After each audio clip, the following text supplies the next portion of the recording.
I'm going to walk through the economics of this question. Can you buy in great collections and sell on eBay and make money? Now, of course, I'm talking about coins in particular, rare coins. There's many eBay sellers that have done this, and um, I've even dabbled on my own, but I've thought a lot about the math. So let me walk through. And there's a few eBay sellers that this is seemingly all they do.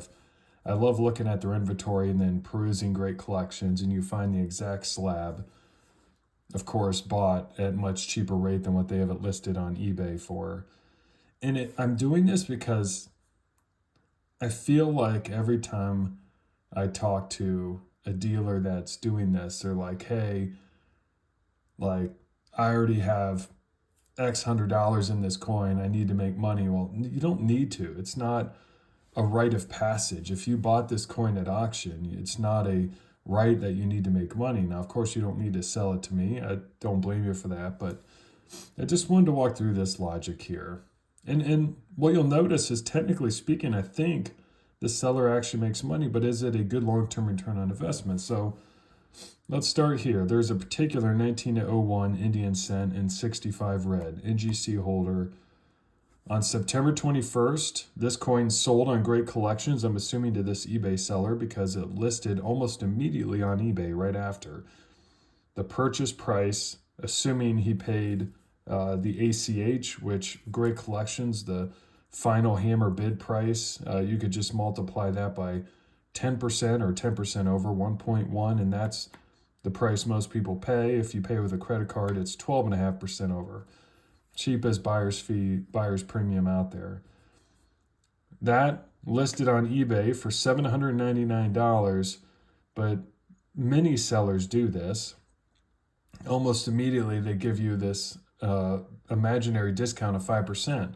In other words, nobody pays $799. The coin's actually listed at $759, but it gives the appearance that, hey, I'm just saving $40. What a great deal. But obviously, had you gone to Great Collections a couple weeks prior, you could have bought it for a dramatic discount. Well, one thing I've also noticed is occasionally I will do the little heart on eBay, add to watch list. And if you do that, you'll pretty much get an automatic offer for another 5% off, which in this case would be $721. Okay, well, let's just say hypothetically, if this eBay seller sold it at $759, they would pay eBay 10% fees. That would net them $683. Cost $544. That's $139 profit, a 25% return on the cost. That is fantastic. If this is all we knew, you would be doing this all day long, just churn and burn, buy on Great Collections, list on eBay, sell it, rinse, repeat, and it's a printing press, right? Well, let's say the majority or half, or I have no idea what percent of people actually buy from the watch list offer, but let's just say some fraction do. Well, then they're paying $721.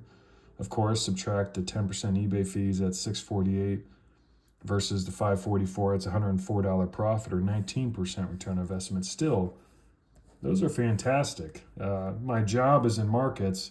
I could tell you, people would give their left arm for those kind of annualized returns. Now, a year like this, it seems like everything is going up. Maybe it's more realistic to see that in the equity markets, but that's a great return. Where the economics start to falter just a little bit is how many coins are actually sold. So this particular eBay seller has 1,600 coins listed. Again, I don't want this to come across as I'm bashing the eBay seller. Please don't assume that. I'm just walking through the economics. In the last 90 days, because that's all eBay shows, if you click show filter by sold listings on this particular eBay seller, they have 216 coins sold out of 600 listed. Well, of course, we don't know for sure, but let's just pretend they sell an average of 216 coins every quarter. Well, over 4 quarters, that's 864 total sales a year. Or in other words, roughly half of the inventory gets turned over each year. And maybe thought of a different way, if you buy a coin, the average hold time is 1.5 to 2 years. In other words, it takes 2 years to turn over your 100% of your inventory. So if you're buying a coin, you have to almost arguably tie up capital for up to 2 years before you sell that coin. And what I don't know in this math is what of the coins he's held on to, or she have held on to for an extended period of time, have they lowered the price to try and sell it?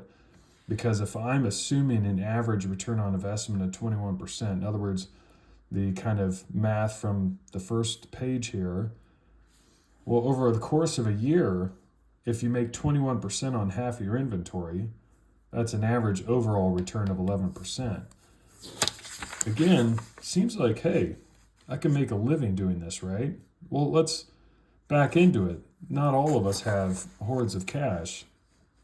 The median list price is around $475. And if you back into the margins that I'm assuming, that implies the median cost is $380. Well, it's 1,600 listings. That is $608,000 that would be required. And if the average return is 11% of that capital, that's $66,000 a year. Obviously fantastic. And if this is a side hobby, that's amazing. Now, of course, there's many assumptions I've made and many that I've left off. For example, maybe this dealer goes to coin shows and sells it there. Maybe they don't buy all the coins on Great Collections. Maybe many are bought over the counter somewhere.